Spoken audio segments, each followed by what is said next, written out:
Teach fertility awareness to your clients and master the skill of advanced chart interpretation.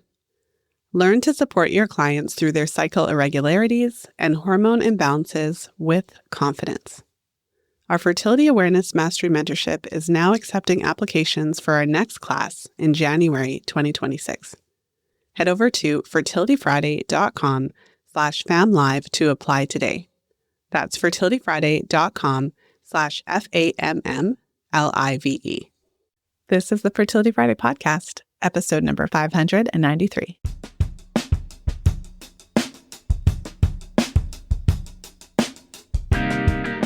I'm so excited to welcome Sarah Hill back to the podcast today.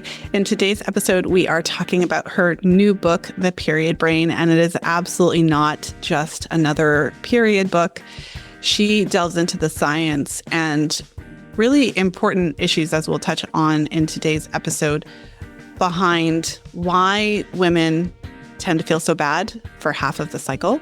I certainly have a lot to say about that, but what I found most fascinating about Sarah's book is her deep dive into the science and the way research is done, specifically the differences between men and women and how they're not taken into account when they do the research. So she really dives into some fascinating details for where our research is lacking and how far behind women have fallen just because of the lack of accurate research on women. And that applies to all different areas, from the drugs that are approved on the market to even just basic understanding about how our bodies work. So I feel like this interview provides a much needed explanation for why, as women, we often feel so misunderstood, why we often feel that our health care providers are not prepared to support us. And I think it's really validating. It doesn't make it easier, though, because it still means that we are misunderstood and we are underrepresented in the research. And it does mean that there are many situations where our healthcare providers aren't necessarily able to support us because literally the research isn't even there. So with that said, before we jump into today's interview, I'm going to quickly share a little bit about Dr. Sarah E. Hill. She is an award-winning researcher, professor, and author of This Is Your Brain on Birth Control, which changed the national conversation about women's hormones and the birth control pill. And her new book, The Period Brain, is due out in September. So let's go ahead and jump into today's interview with Dr. Sarah Hill. Well, without further ado, I'm so excited to welcome Dr. Sarah Hill back to the podcast. Welcome back to the show. Thank you so much for having me back. Well, I'm so excited to have you. And we were just talking about how much has happened since we last spoke. And of course, your new book. I mean, I reached out to you. I was so excited about this topic because I feel like it's a topic that hasn't really been addressed well. Yes. Yeah, no, it's funny because, there's a lot of talk about estrogen, especially on social media. It's like we finally have gotten to a place where people understand and are willing to address the fact that women's hormones cycle, right? And that our hormones matter. And so like we're there, but the only hormone that anybody's talking about is estrogen. Yeah.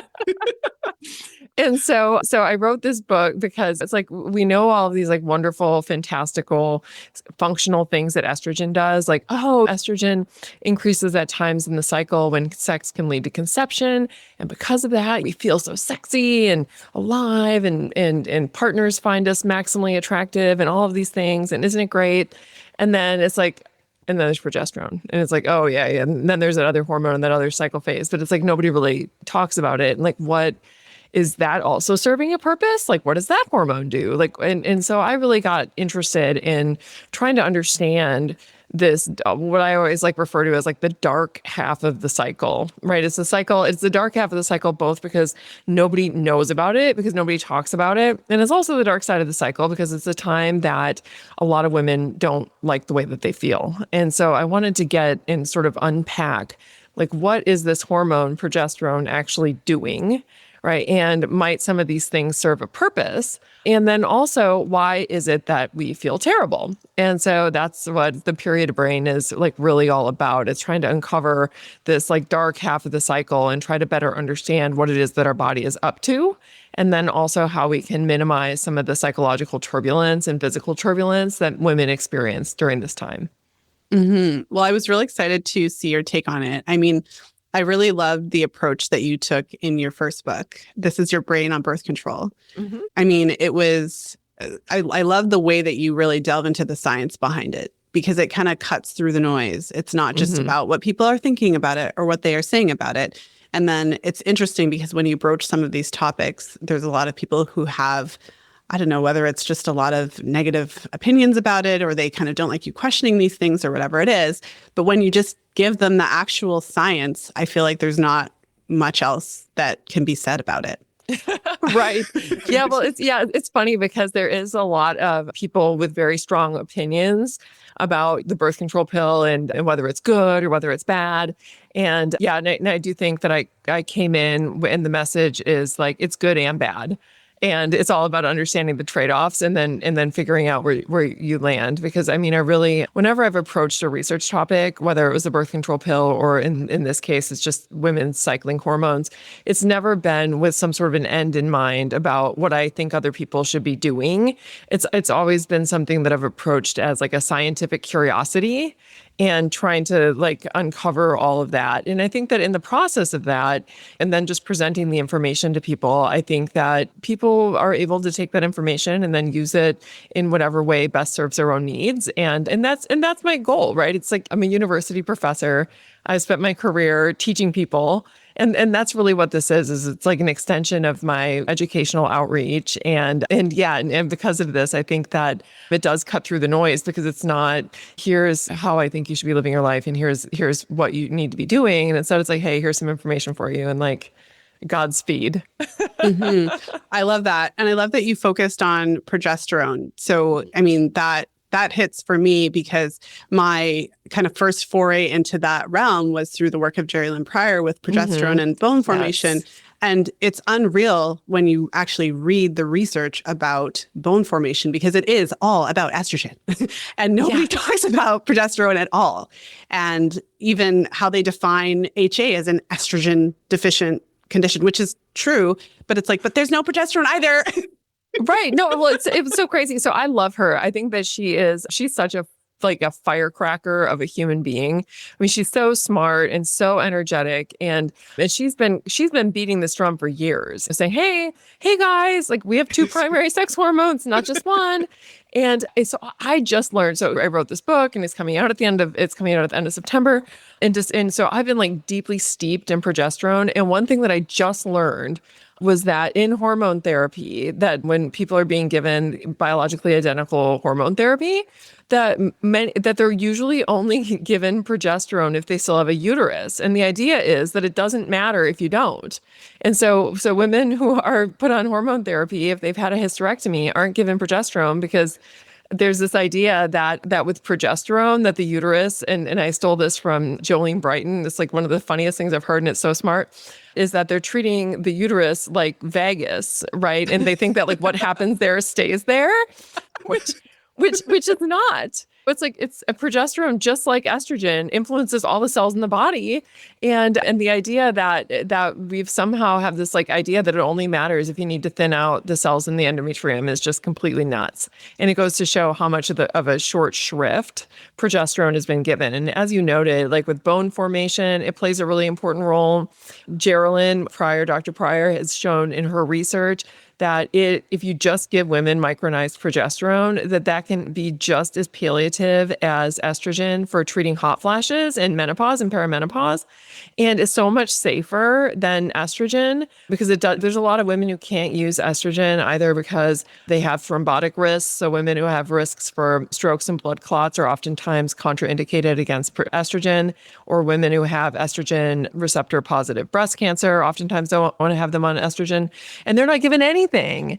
And so they're just having to like suffer because nobody's really paying any attention to the fact that she's got these really beautiful, randomized control trials showing that progesterone is just as effective as estrogen in treating hot flashes. But it's like nobody talks about progesterone. It's like just seen as this throwaway hormone. And the other thing that's crazy about it, and I'm sure you've seen this too, because Laura Brydon's done a really nice job of amplifying this message as well. But it's like, if you actually look at, there's this figure of the menstrual cycle that we all see where you see this bump of estrogen, this big, beautiful bump of estrogen in the first half of the cycle. And then you see this big bump of progesterone in the second half of the cycle. And the way that it looks from the picture is that the bump in progesterone is about the same size and magnitude as the bump in estrogen. But the fact is that they've got that scaled at a level that's 10 times the levels of progesterone that are being plotted are at levels that are 10 times higher than the levels of estradiol. And if you actually plotted it and had them both on the same axis, the levels of progesterone are 10 times higher than peak levels of peak levels of progesterone are 10 times higher than peak levels of estrogen in the cycle. You never know that from these pictures that we see. And they said it looks like estrogen is kind of running the show. And we have this like really huge levels of this other hormone and nobody's talking about it. We don't know what it does. And one of the takeaway messages from the book is like, no wonder we all feel terrible. No one's even talking about it. Well, and that graph that you talked about, I mean, that's one of the most powerful teaching tools that I use because when people see that, all of a sudden it's like, whoa, progesterone has entered the chat, right? Like, like no one realized that. No. Right. Like there's, if we were to kind of make a joke about it, it would be like the progesterone be hitting the ceiling on the graph, right? Like but we don't really think about it. And there's no better example, like for the purpose of this conversation, I feel like, than thinking about PMS. I mean, ask any woman who has a really rough time in the post-op how important progesterone is to her. I mean, maybe because we're not educated about our cycle, she might not understand that it's the progesterone potentially that is at the root of this issue, but ultimately it makes such a big difference. So, I mean, one of the things that you say in your book is that PMS is not a biological defect, but a predictable response to a system that ignores women's hormonal reality. Of course, paraphrasing potentially here, but this is what we're getting at. And I would love to hear you just delve into more of that. And one other thing I'll say is that one of the things that really struck me is how you called out how research is done, right, on men. And this whole thing of only focusing on estrogen, it's like this is just my thinking, but it's like they're trying to make this, well, men have testosterone, women have estrogen. And they're kind of just trying to make this like comparison that doesn't compute. Right. No, it's a one size fits all way of doing research that's been based around a male ideal. And so just to kind of get into this, when we look at the history of science and research on human beings and even on non-human animals, it all started out with researchers studying men and males, right? So male mice, male rats, human males. And the reason that men were studied first is because nobody cared about women, right? And so you move forward and finally people are like, you know what, we probably should care about women. And so they decided that we needed to include women and then female subjects when we're talking about non-humans in research. But then they had to deal with the fact that our hormones cycle, right? And that's another reason that it's been really convenient to exclude women and females from research is that we do have cycling hormones. And researchers know that these cycling hormones influence everything in the body, right? So they know that if you're measuring a woman in the follicular phase when estrogen is the primary hormone, they're probably going to get a different set of responses from a drug treatment or some sort of an intervention than you're going to get if you measure her in the second half of the cycle when progesterone is the dominant hormone. And researchers know this. And because of this, they know that they need to find some way, right, to account for women's hormonal changes. But rather than making the decision that women's hormones matter, and therefore we can't really actually understand women until we measure them in each of their major cycle phases, right? When estrogen is the dominant hormone and then when progesterone is the dominant hormone, they made the decision like, well, let's just minimize the impact of their hormones on outcomes at all. And then we can just measure them just like men. And so rather than studying women as women or females as females, what researchers do in animal research, what they'll often do is overrectomize the mice or rats. So they're including females in research to say, look, we studied females, but they took out their reproductive organs. So they're not making any sex hormone. And so essentially they're just like males. And then with human subjects, obviously we can't do that and get ethical approval. So instead, what researchers do is they only include women in research during the first 9 days of the menstrual cycle. So before any levels of hormones are very high, and when estrogen is really the primary sex hormone and the only hormone that's really being released in any quantity at all. And so researchers did this so that way they could keep studying women the same way they've studied men, which is in this like one size fits all sort of way. And it's a lot of this is really steeped in this idea that what it means to be human is to be male. It's like our ideas about what it means to be a human are all based on one day is the same day hormonally. And any day I pluck you out of a calendar and measure you is going to be the same, your body's going to respond the same way it would any day that I pluck your body out from a calendar. Did you know that you could listen to The Fifth Vital Sign for free with your 30-day trial of Audible? Head over to fertilityfriday.com/audible to listen now. That's fertilityfriday.com/audible. And with women, it just doesn't work that way. But science never designed research that includes women to actually understand women, right? Because if they were actually trying to understand women, they would measure us at different times in the cycle. So that way they could find out how our bodies and our brains react to different types of interventions, depending on which of the primary hormones is dominant. But instead, they've just minimized the impact of our hormones on outcomes at all. And what this means is that all adding women into research isn't actually being done in a way that helps us understand women. And instead, it's just being done in a way that allows us to pat ourselves on the back and say, look, we're including women in research. Look at all this. And it's ludicrous. And it's preventing us from understanding women. And it's also now muddying the water and making it so we can't really understand men either. Because the other thing that happens in research that a lot of people aren't aware of is the fact that now that there are these mandates that you have to include females in research, and so researchers are like, okay, that's great. We're going to include women during the first couple of days of their cycle when hormone levels are low. But then what they also don't do is they're not including sufficient numbers of males and females to be able to test for sex differentiation. And so now you've got this data that's collected on some women and men, and it's never even looked at whether or not there's going to be sex differences in any outcomes, which is absolutely ludicrous because we know that there's sex differentiation throughout the body. It's like there's not, as time goes on, people in fields ranging from like cardiology. So heart doctors are starting to understand that men's and women's hearts and their cardiovascular systems don't always respond the same way to the same types of treatments, right? To immunologists who are beginning to learn that the way that male and female bodies deal with things as simple as bacterial threats differ, right? We're beginning to understand that there's sex differentiation throughout the body and that we're not testing for this. And then when we're including females in research or women in research, that we're only looking at them when they're in the sort of under the beautiful spell of estrogen. It's no wonder that we feel terrible, right? Because not only have we dismissed and sort of minimized the impact that our hormones have on all kinds of outcomes, making women not really appreciate just how much of a remodeling project their body is doing every cycle as they shift between these two different hormonal states. But it's created these like guidelines for living, right? From everything ranging from how much sleep we need to how many calories we need, what sexual desire is supposed to look like, what our side effects from medications are supposed to look like, that are all one size fits all, right? And so they're all based on either men or on women in the early phases of the cycle. But the fact is, like, that's not how we work, right? We're cyclical. And so when we apply these guidelines for, what we should be eating and what sexual desire is supposed to look like and what our side effects from our medications are supposed to look like that have been taken from the follicular phase when estrogen is dominant, they don't always apply to the luteal phase. And the fact is that it makes many of us feel miserable. And one of the examples I give of this in the book is this idea that we need to have X number of calories every day. It's like our resting basal metabolic rate requires that we have X number of calories a day. And all of us have been force-fed this since we were a kid, right? You need this many. If you have this activity level, then this is the number of calories you need a day. And that's all well and good if you're a man.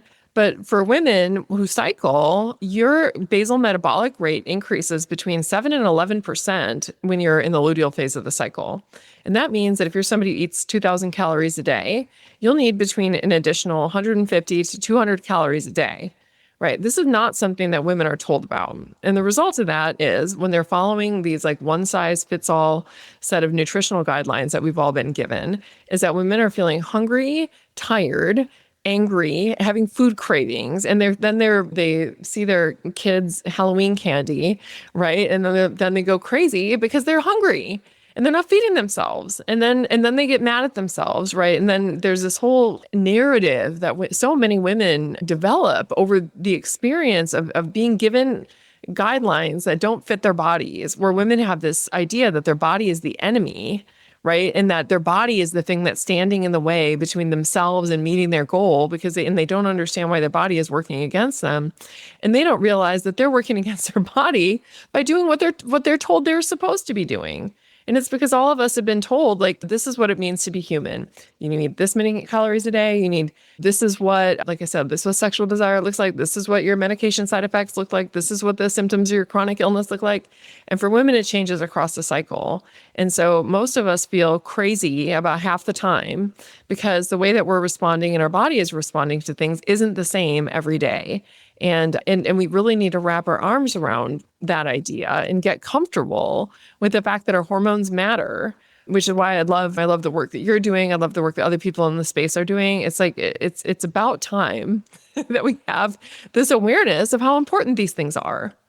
Mm-hmm. I mean, there's so much of what you said that I don't even know if I can unpack, but I feel like, so when I'm looking at research, I'm often looking at menstrual cycle research. And my gripe is that they're not tracking cycle parameters in a way that makes sense, or that, right, like certain things like that. But you just took it to a whole other level in terms of educating us about how research is done with the mice with the ovaries removed, or with what you said about how they just only test women for whether it's medication, side effects, things like that at the one time of the cycle. I was being interviewed this recently, and I was in a room with all these men because they're like the men were the ones doing the AV equipment and the lighting and all that. And I was talking about how they only recently started studying females and female animals even, and they were shocked. And all these questions from the men were just like, "What are you talking about?"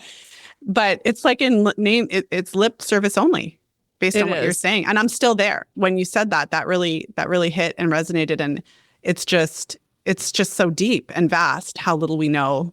I know that's a weird way to say it, but like how little we know is so deep, like it's ridiculous. No, it is. It really is. And I mean, honestly, like one of the things I write about in my book is that science needs a do-over. Like we need to scrap the way that we've been doing it, because I mean, it was all based on the idea of a male body. And it doesn't work for a female body. And instead, they've just tried to shoehorn the female body into this like one size fits all prototype. And it just doesn't work for us. And the result is that we're never studying women as women. We're studying women from a tiny little moment in time that makes up about 20% of our lives. And that means that 80% of the time, our body isn't responding to the way that it's being tested. And so it's no surprise at all that when you look at like medications, like 80% of new drugs are pulled from market the first year of use because of unanticipated side effects in women.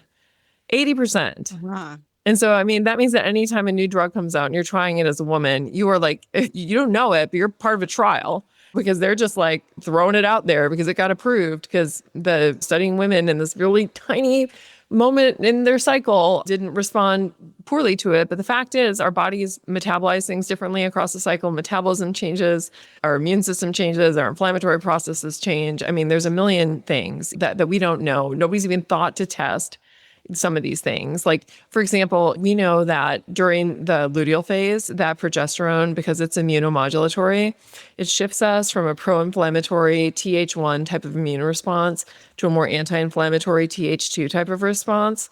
I'm guessing that this means that there's an optimal time in our cycle to get an immunization, but nobody's tested that. Nobody's looked at it. It's like, it's totally nuts. I mean, it's just totally nuts when you think about the implications that recognizing that our hormones matter, like the implications of this on the ways that we could vastly improve things like surgical outcomes, the immunity developed from immunizations, et cetera, et cetera, et cetera, and the way that we metabolize drugs and our side effects from drugs. And nobody has thought to do this because wants to just push forward with the status quo because it's easier and cheaper to do. But the easy and cheap isn't the right way to do it. And it's going to be a way that all but ensures that women are never understood. Well, easy and cheap for them, very expensive for us. Yeah, no, exactly. I want to hear your thoughts on something because it occurred to me that I'm always looking at menstrual research and there's a lot of interest in this area of kind of cyclical changes. So there are a lot of research studies out now about, like you said, the metabolism changes, whether women are sleeping differently at different times of their cycle, whether they are processing their food differently, or whether their natural cravings go up and things like that. But I feel like even that gives a false sense of security or a false sense of understanding. We think that they're making so much progress, but these are studies on that thing. They're not what actual drug companies are doing to determine if their products are safe for us or appropriate for us at different times of the cycle. So I feel like you're hitting on something huge. Like, are you the first person to be talking about this? I don't know that anybody else is talking about this really loudly. And it's so funny because in science we have, and we call it procedural inertia, right? And it's like where you get handed down from your research mentor, like a way to do research, right? And then you just keep doing things the way that they've done them because you're told this is the right way to do it. And so you just do it without really thinking about whether or not this makes any sense. And I think that for me, because I kind of came into the world of neuroendocrinology from a background in evolutionary biology. So my background was always very steeped in understanding the evolutionary processes that have shaped sex differentiation. So my whole background is on sex differences and like how the fact that because women are the ones who give birth and have to deal with pregnancy and all of this, that this sort of puts us on a different evolutionary path than the male path because we're each having to solve different sorts of adaptive challenges just based on our different reproductive biology, right? So my background has always been on like as an undergraduate and a young graduate student was very much all about sex differentiation and like deep appreciation for the ways that males and females differ. And then I go into the world of neuroscience and neuroendocrinology, and I see that the way that they're studying females or women is just by focusing on this little tiny narrow window in time and never actually looking at what about them makes them different, and instead just trying to make them fit like men in a research design. I was like, this doesn't make any sense at all. Like what? And it's the gold standard. That's seen as the gold standard because you're keeping hormones consistent. And like, isn't that great? We're controlling for this extraneous variable, but this extraneous variable is like our lives. It's like if you're a woman, it's like, that's your life. That extraneous variable, and it is bullshit. I mean, it's just like it's so nutty to me, and so I don't know anybody else who's speaking about this particular issue, but it is something I think like needs to be shouted from the rooftops because I think that it's like I think even some of the scientists who are doing this, if they actually sit with it for a minute and say like, do you think that this is going to actually help women understand themselves like as they live? No, it's not. No. And then how deep does this go? Because how many women are on contraceptives? How many women are past cycling? How many, like there's other variables as well. So I guess the like $100 million question is based on all of what you've seen and what you wrote about. Do you have I'm sure you have ideas of how this could be better. I don't know that anyone has a silver bullet. Yeah, no. So I mean, for me, like in the last chapter of the book, I make some like I say like here's what we need to do because I really do think that science needs a do-over, and I think that there are two things that we really have to take the spotlight. The first is understanding that sex differentiation exists throughout the body and that we need to get rid of this idea of bikini because people talk about bikini medicine, but bikini medicine is nothing more than it's an outcome of bikini science, right? Because science has all been done with this idea that the only differences between men and women are the parts of the body that are covered by a bikini, right? Hence bikini medicine and then bikini science. But that's just not true, right? And the more research that gets done, the more deeply we can't deny the fact that there's sex differentiation throughout the body. And so we need to, as researchers, go into studying men and women with the assumption that there might be sex differences. So I don't think that that researchers should be allowed to have study designs that don't have sufficient numbers of each male and female participants to be able to effectively test for sex differentiation and outcomes. Because sometimes there won't be sex differences in outcomes. So let's say you're looking at something like, I don't know, pulmonary function, and there's something where there's not sex differentiation, great. But that should be, the researchers should have to demonstrate that there's not sex differences. We can't make the assumption that there's no sex differences. That shouldn't be the null hypothesis. The null hypothesis should be there are differences and that we have to show otherwise if we're going to get away with only including males or only including females or lumping them together without testing for sex differentiation. So that's the first thing. Second thing that needs to change is that women and females need to be studied as women and females. And that means that we need to be studied at each of the major phases of the cycle. And this is obviously, you can get, and I'm sure you do, it's like we can get a lot more fine-tuned than that, right? And get into the cycle as like 4 phases, and then there's this and this and this. But at a minimum, looking at women when the primary sex hormone is estrogen and women when the primary sex hormone is progesterone, I think will go a long way. And then obviously moving forward, as we move forward in the world. So one, it's like understand that there's sex differences throughout the body and you should test for them. 2, study females as females, right? And study at each of the major phases of the cycle. And then, so those are like my 2, if we do this, I think we're doing pretty well.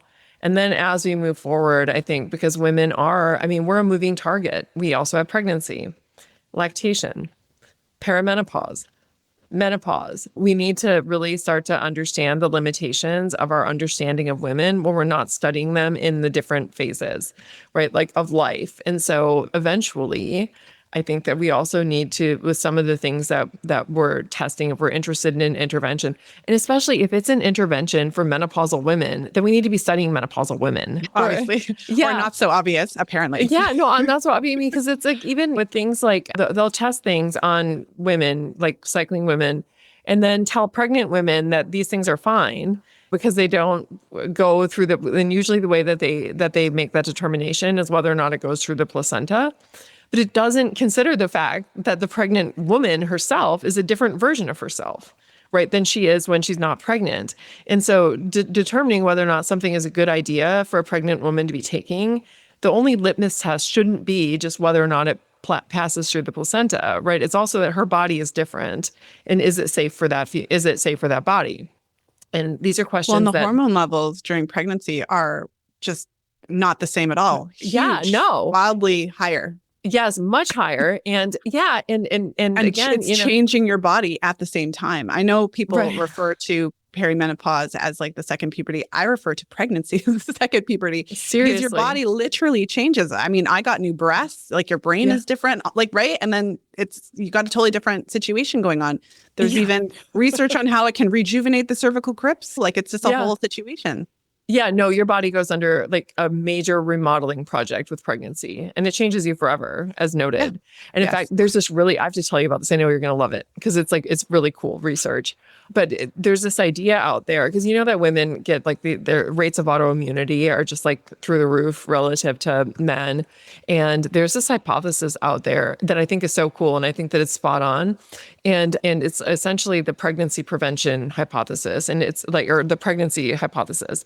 And it's this, and that is that throughout most of history, humans spent a lot of time pregnant. Women did, because we didn't have birth control, and presumably women weren't charting and cycling, and doing all the things. And so women spent a lot of their time pregnant, a lot more time than they do now. And they've done some average numbers of years that women spent pregnant by looking at contemporary hunter-gatherer groups. And I mean, several years of our life spent pregnant.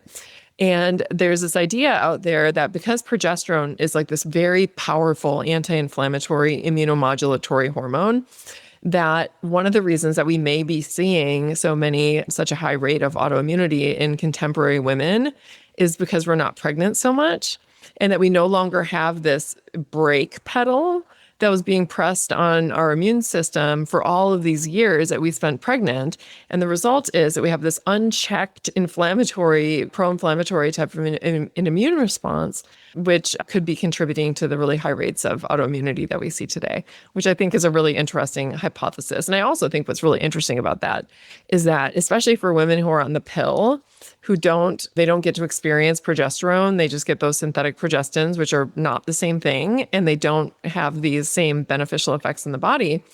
Is that what if we gave these women micronized progesterone while they're on the birth control pill and see whether or not we can't start to cut back on some of these, lowering the rate of autoimmunity, specifically in these groups, because we do know that the birth control pill is also linked with a greater risk of developing autoimmune disorders. So anyway, just another really sort of interesting thing that it's like pregnancy absolutely remodels our body, right? And has all of these different types of effects, including putting the brakes on our immune system.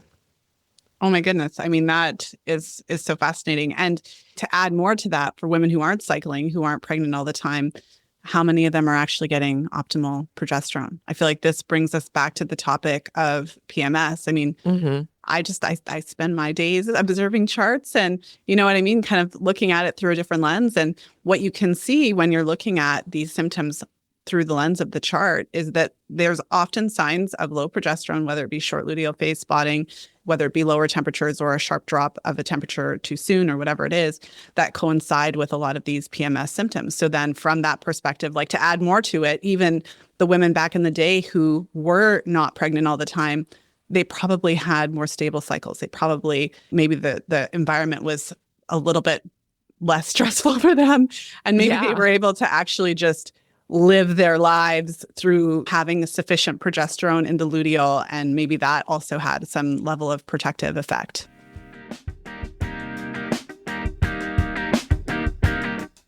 Popping into today's episode with a quick question. Do you like paper charting? Today's episode is brought to you by the Fertility Awareness Mastery Charting Workbook. This is the first beautifully designed, fully customizable paper charting workbook designed with you in mind. With 3 years worth of charting pages, the Fertility Awareness Mastery Charting Workbook has you covered. If you've been looking for a solid alternative to charting apps, you'll love this charting workbook. The FAM Charting Workbook is available in both Fahrenheit and Celsius editions and is available in spiral-bound, paperback, and ebook versions. Head over to fertilityfriday.com/workbook to order your copy today. That's fertilityfriday.com/workbook. Now let's go ahead and jump back into today's episode. Yeah, no, for sure. I mean, when you look at the contemporary environment, it's like the number of things that are stacked against ovulation.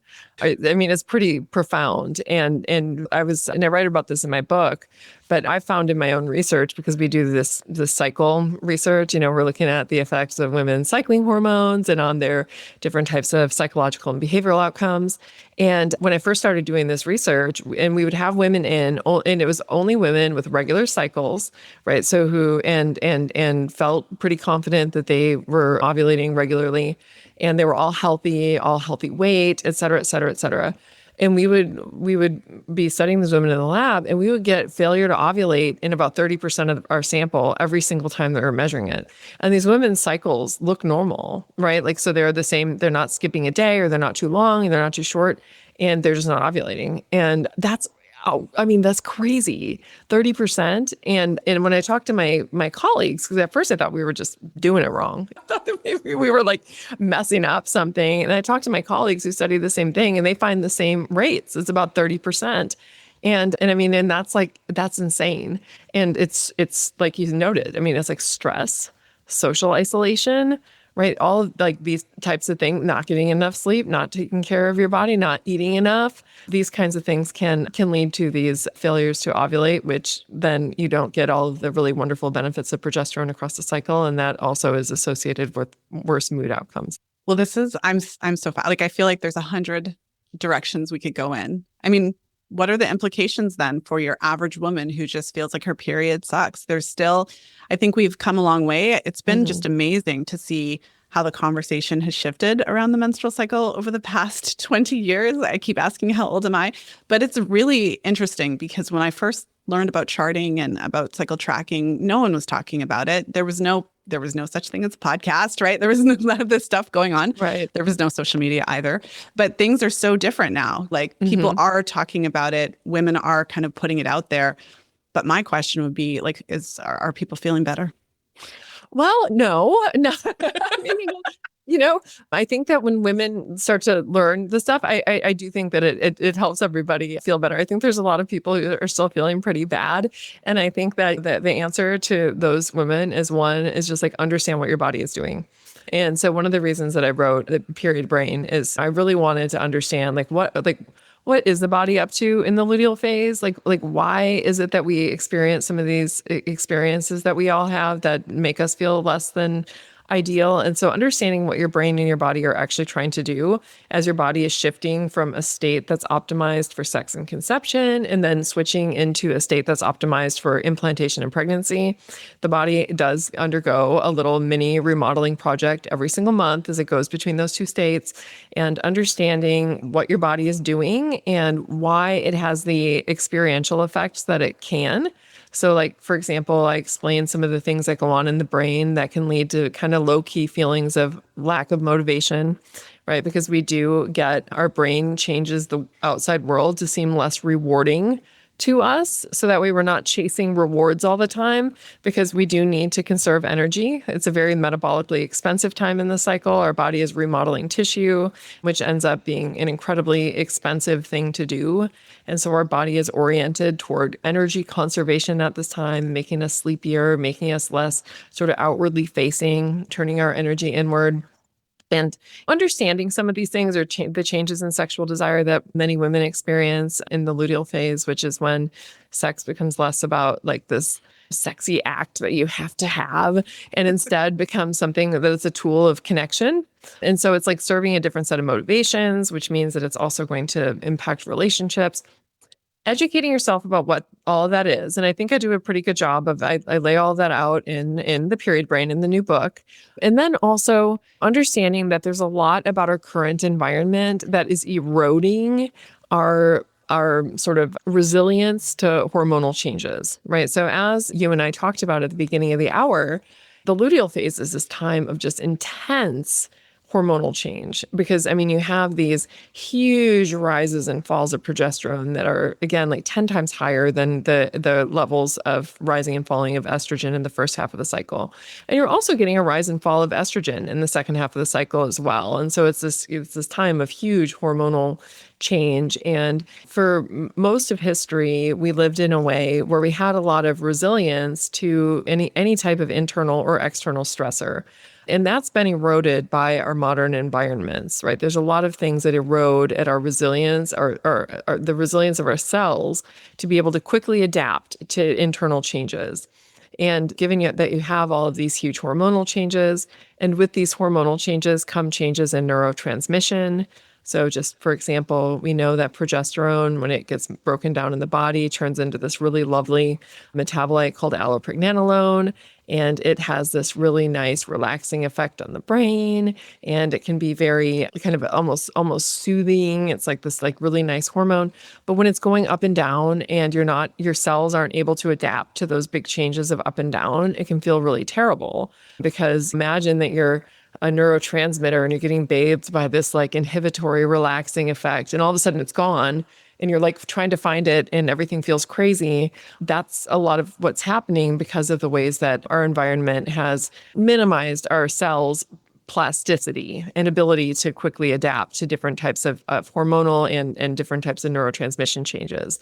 And so another thing that I recommend is just taking steps to try to increase your resilience to hormonal changes, to try to make these changes that we experience, even though they're still noticeable, less like you're careening off a cliff and feel more like you're just sort of riding a soft wave. And these are just like the basic pillars of health, right? So it's like not eating processed foods and moving your body and getting morning sunlight so you can set your circadian rhythms. And that way you're able to get enough sleep.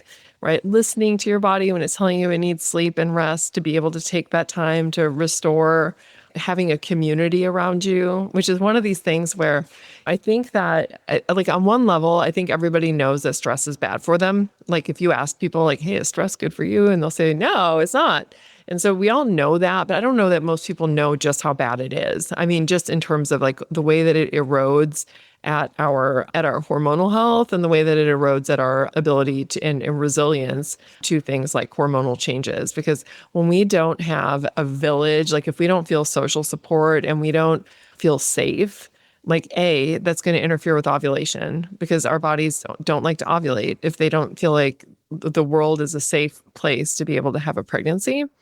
And so it erodes at that, but then it increases inflammatory activity, because anytime that we see the world as dangerous or too much for us to handle, which is how we feel when we're stressed, our body releases inflammatory activity as a way to be able to be ready and on guard in case you become injured. Because historically, the times that we felt stressed were times when physical danger was a potential threat, right? And even though that's no longer true, we still have the legacy of our ancestors. And so when we get stressed out, it increases inflammation, and inflammation erodes at our cellular plasticity. And so anything that we can do to just sort of build on the basic pillars of health, I think, are incredibly important. And they really can do a huge service in terms of increasing our resilience to hormonal changes and allowing ourselves to ride that wave and have it feel minimally unpleasant. I love this conversation so much. And being a podcaster for many years, I feel like I've had the privilege of interviewing so many different incredible minds talking about similar topics in a very different way. And I feel like this is one of the first times I'm hearing about kind of like the brain science, right, behind what's happening in our cycles. And yeah, it's a really fascinating conversation for me. I'm sure our audience is loving it as well.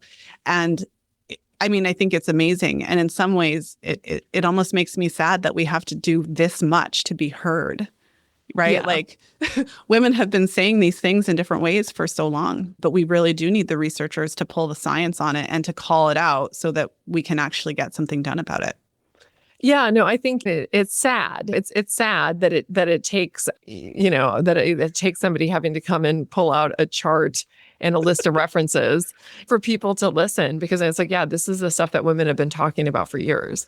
And nobody was really paying any attention or thinking that they were crazy. And it's only recently that even like the medical community, it's like for a long time, doctors would, whatever, it must be in your head. And I think now doctors are finally starting to understand that the science that they're being trained on is very limited. And so I have seen, like, one positive change I guess I've seen is that I do think that doctors are more like, look, women haven't been studied very well. So like, I'm listening to what you're saying. I don't know what to do about it, but at least I believe you. And I feel like that's at least a step in the right direction. I mean, and obviously we need to go a lot farther, because just sympathy only goes so far. It's like at some point you want to fix the problem. But I really think that trying to get a handle on the fact that our cycles matter. And as our hormones change, it changes the way that we experience our bodies. And that affects everything ranging from, like I said, it's like things like our emotional states, our ability to manage stress, right? The way that our sexual desire manifests, the way that we respond to drugs for chronic conditions, the symptoms we have of chronic conditions. I mean, all of these things can change across the cycle, and women aren't told about any of them. And so instead, they just kind of feel like they're crazy. And so my one hope one of my hopes, right? So one of them is that we give science the do-over that it needs in order to best serve the needs of women. But also, I want women to have the tools that they need themselves to be able to just start to really get a handle on their body's relationship to their hormonal changes, and then how that impacts the things in their lives that are really important to them. So in the book, for example, I talk about the ways that progesterone influences everything, right? And so, and really starting to track. So for example, if you're a woman who has a chronic condition, because one of the things I talk about in the book is how our symptoms of chronic conditions change across the cycle. And for some women, they find that their medication doesn't even work as well during certain points in the cycle. And so if you're a woman with a chronic condition, whether it's a mental health condition like ADHD or whether it's a chronic health condition like asthma, a lot of times women will notice breakthroughs in their symptoms where they're not being managed very well by their drugs. And there is some research on certain types of conditions where doctors have now recognized that this is in fact something that happens and that women might need additional care during the last 2 weeks in their cycle, because that's generally when most women have worsening of different types of symptoms that they experience. And so, for example, with things like asthma, it might mean that you have more than one type of treatment that you use during the second 2 weeks of your cycle, because this is a time when many women, I think it's something like 80% of asthmatics experience premenstrual worsening. And they define premenstrual as anywhere between 2 weeks to a week before your period starts. A lot of women experience luteal phase worsening of asthma-related symptoms. And so getting that extra care, so during that time you don't feel like you can't breathe, can be really helpful. Oh my goodness. I mean, I could talk to you all day and then probably all week. All week, we can have a little retreat, have a mini retreat where we just sit and ask each other questions. But this is, I mean, on the one hand, like, it's amazing. What a time to be alive, right? Like, This is being talked about in big platforms now. We're actually getting all this information out here. And on the other hand, it's like women have been saying these things for so long. I know. It is truly amazing. I am so thankful for you and for the work that you've done in this area. I just love the topics that you touched on today. And obviously they need to be shouted loud and wide and long from all of the places so that we can inspire the change that needs to happen clearly in science. I mean, I'm sure that I'm generally outraged, so I don't know if my outrage counts, but I'm sure that we have plenty of listeners that are outraged to think that they're taking medications that were only tested on a part of their cycle. And we just have literally no information about how it affects you for the other half of your life. You know what I mean? Like, it's completely insane. It is insane. So as we draw this interview to a close, I would just love to hear your final thoughts. I mean, for someone who tuned in and thought they were just going to have a run-of-the-mill conversation, but got their mind blown over and over and over again, where does she start? Or just, I guess, I don't know, I'm sure you have plenty of words of wisdom for us. Yeah. So, I mean, the first thing is just really understanding your cycle. And I'm assuming that most listeners who know about cycle charting and all the wonderful things that you do know that like keeping track of what's happening with yourself hormonally is really the first step in everything. And starting to get not only a feel for what's happening as you're doing your charting, but using that and then also evaluating how you're feeling, checking in with yourself, right? And starting to learn your own different patterns within the cycle. So when it comes to everything that's important to you, so things like your mood, sexual desire, performance at work, appetite, your workouts, are you having side effects from the medications that you're taking? Right? These are things that I think that starting to track regularly across the cycle can be incredibly important just in terms of understanding the way that your body responds to hormones. Because even though there are some patterns that we tend to see that are pretty reliable between women, each woman's relationship with her hormones is a little bit different. And it's like good to get a handle on what yours is. And just to give a quick example, even though most women feel great near ovulation, there's about 10% of the population that feels the worst right near ovulation. And which is like one of these things we don't have an answer for it. But if you know that about yourself, then you know when to put in the safeguards. And so starting to understand your relationship with your own hormones, I think is really important. Number two, obviously, I'm gonna have a plug for my book, The Period Brain. I really do try to unpack for women everything that's happening in the body in the second 2 weeks of the cycle. So that way they can actually have a roadmap of what the luteal phase is supposed to be about. And that way they can understand what's happening in their body. Because I've found that when I have language to describe what's happening to myself, it's really easy to talk myself out of feeling things I don't want to be feeling. And also being able to communicate with people around me to be able to make sure that I'm able to recover from whatever it is that I'm going through, whether it's just having a moment or if I'm having difficulty with sleep or exercise or whatever. It's something I can talk about and I've got language for it and it makes sense. And so checking out the book, I think, is also helpful. And then lastly, it's really believe your body. It's like learn. I think one of the things that is disheartening about all the conversations that I've had with women over the years and through my research and just through conversations with readers and others and friends is how many women have an adversarial relationship with their body. And I think that a lot of that is because we all have been fed this one size fits all idea about what it means to be human. And so even when we've been following all the rules that we've been told that we're supposed to follow to have good health and good nutrition and good rest and good friendships and so on and so forth, that most of these rules have been created for male bodies and they don't always work for our bodies. And the result is that we've had a lot of times where we felt like we were doing what we were supposed to and our body was rebelling. And then we learn to distrust our body. And so like another thing that I think is really important is to try to start to reestablish a new and trustful relationship with your body where you start to believe what it's telling you and then use that as a guidance for the path forward, right? And so starting to develop a trusting, loving relationship with your body, listening to what it's telling you, and then sort of going from there. That is incredible advice. And I highly recommend for anyone who found this conversation interesting, run to pull out your phone now and grab the book.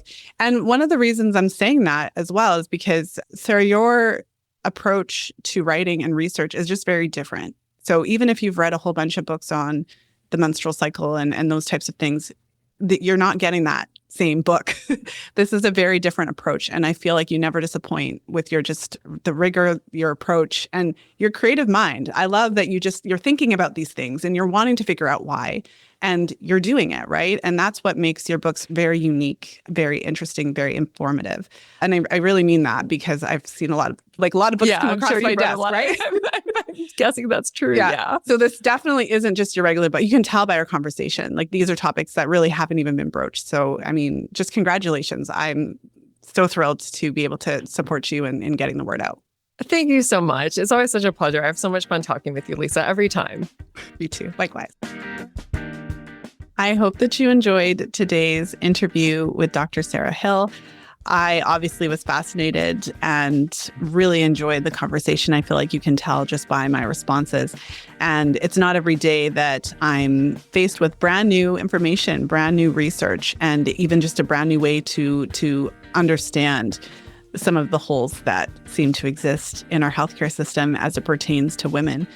I feel like Dr. Hill has really uncovered this huge, I mean, I would call it a dirty little secret, but just this huge issue with the way research is done. I mean, that certainly stood out to me quite a bit in the interview. And it's one of my biggest takeaways from this interview, that even when they do include women in research and female animals in animal research, whether it's, especially as it pertains to certain drugs and medications, we're only getting the tiniest window into how these medications might be affecting us because they're leaving out the parts of the cycle where our hormone levels are the highest.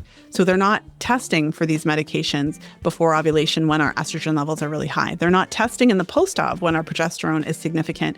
And then that would bring me to other questions like, well, what happens with women who are on birth control, and how might the responses of a woman on hormonal contraceptives that suppress the natural production of her natural hormones, estrogen and progesterone, how might that change how she might be affected by these different medications?